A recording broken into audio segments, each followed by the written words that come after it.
Hi, I'm Chris Aguilar, and today I'm going to give my life lesson speech. First life lesson that I'm going to talk about is a life lesson that taught me how to build courage. As a young, confused immigrant, I was completely bombarded by fears. Everywhere I go, I would never talk to people because I was so scared that they would make fun of the way I sound. And my mind is always taking over my body that every time that someone would talk to me, I would just ignore the conversation or not talk to them at all, just give them a smile. It was not until this one incident that occurred in ninth grade that I realized that I need the courage to speak up for myself. Yeah, so in ninth grade, I had this one class that I would always go to every day, and every single day of that freshman year, they would make fun of me. They would make fun of the way I sound, the way I look, and just because I'm different. It was so sad that I had to go through this just because I look different and I sound different. There's not one day that they would just let me stay in one place, quiet or in peace. A student would always come up to me and start speaking some gibberish words that I don't even understand. When I started to realize that in that class, they would just consistently make fun of me because of the way I sound, I started to make some changes to build my confidence in order for me to talk back to them. I started reading books, talking to my friends more often, listening to the way they sound, the way they pronounce words. And yeah, when I finally got the courage to talk to them and talk back and speak up for myself, that's what I did. I actually taught them a lesson by improving myself instead of hating on them. I told them that I showed them that I can do the things that they can do. And just because I'm different doesn't mean I'm not able to. The second life lesson I'm going to talk about is the life lesson that taught me the value of hard work. Every now and then, people tend to take advantage of the things that they have and the talents that God has given them. I learned this the hard way because in my teenage years, I was aware of the talents that I have. I can sing, I can dance, I was in the team for sports, and I was maintaining a 4.0 GPA average in high school. It was not until bad things started to happen that I realized that hard work is very important in order for you to succeed in life.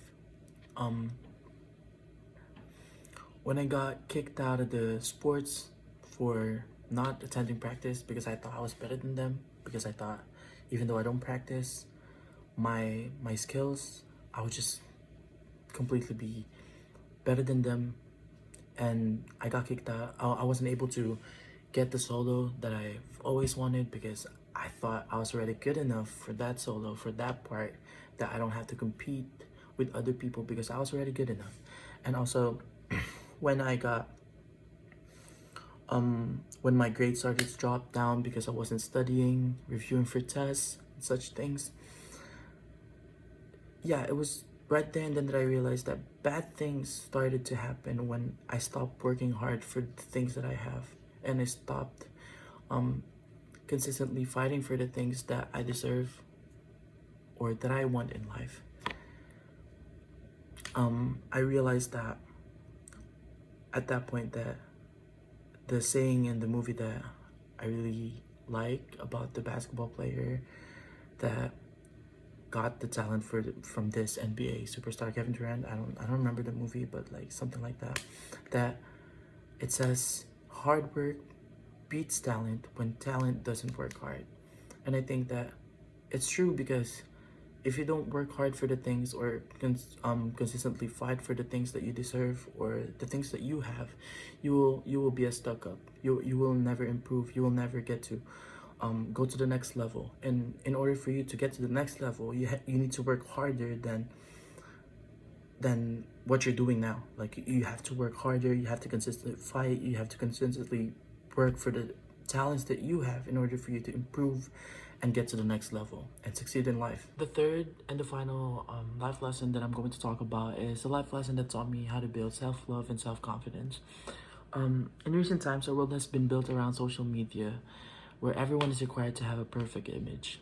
Some people even build their life around these platforms. Though there are some positive things in the social media, there are some bad things that happens behind it too. And one of them is cyberbullying.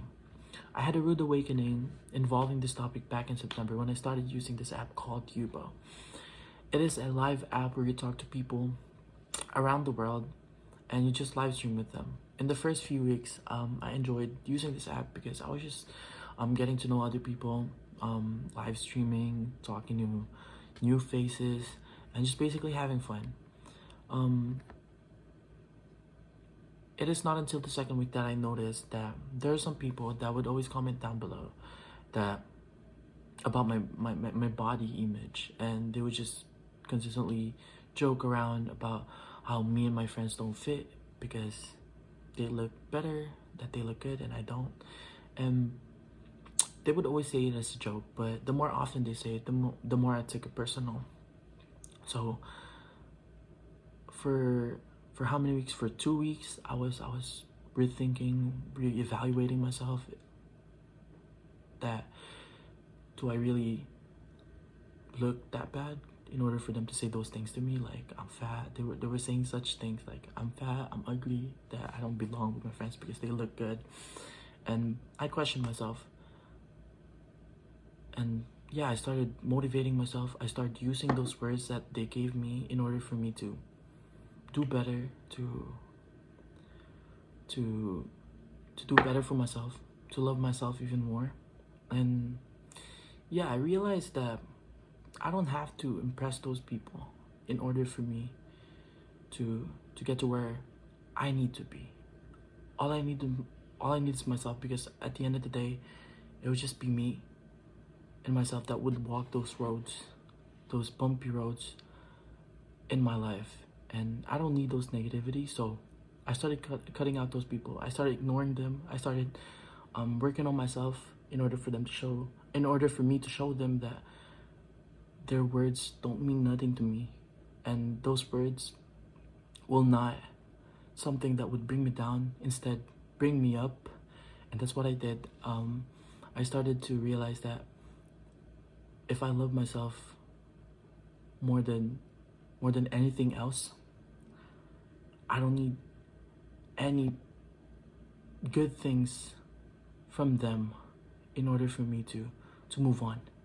All I need is to fill my own bucket, and that's what I did. And from there I learned how to care for myself more,